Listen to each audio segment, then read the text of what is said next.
en entrevue cette semaine les vedettes du film Séraphin, un homme et son péché.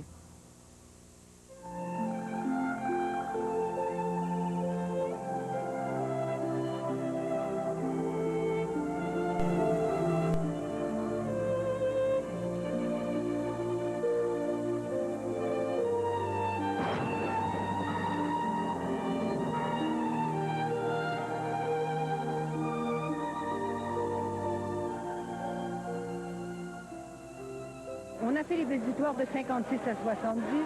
À peu près tous les 10 ans, il y a eu des reprises un peu à la télévision. Il y a des générations qui ont connu par les reprises à la télévision. Et là, il y a toute une nouvelle génération qui va connaître au cinéma. Ça tourne, lance partout. Lance ton action. Action background.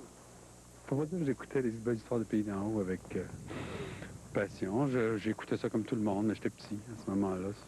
Le Séraphin, Gripsou, ça m'intéressait pas plus que ça. Les belles histoires depuis d'en haut, c'est sûr que j'en avais entendu parler. Mes grands-parents, ils faisaient référence. Oh oui, ça, c'est comme Séraphin.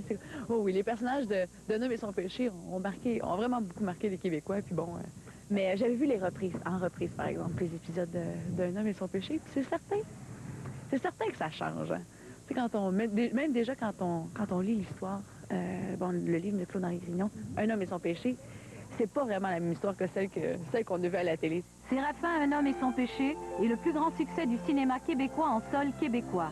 Le film a, à ce jour, remporté plus de 8,1 millions de dollars en salle. Les deux autres films québécois qui ont remporté un succès comparable sont La Grande Séduction avec 6,7 millions de dollars et Les Boys avec 6,1 millions.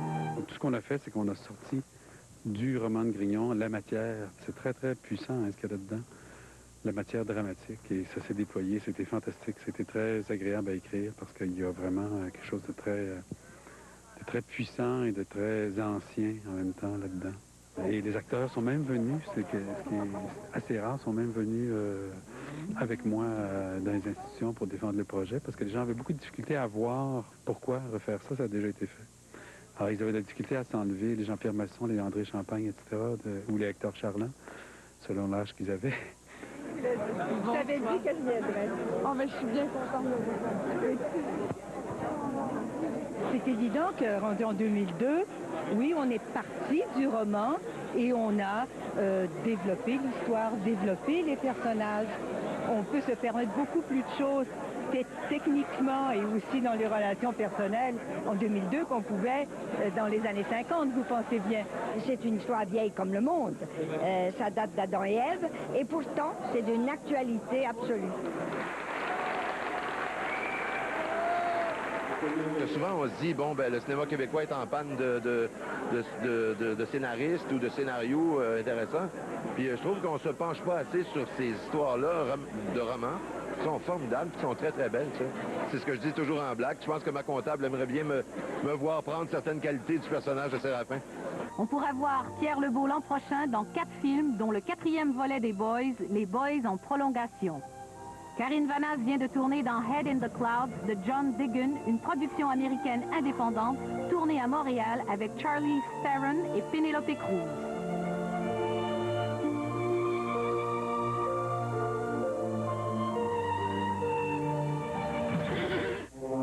Et maintenant voici Séraphin, un homme et son péché.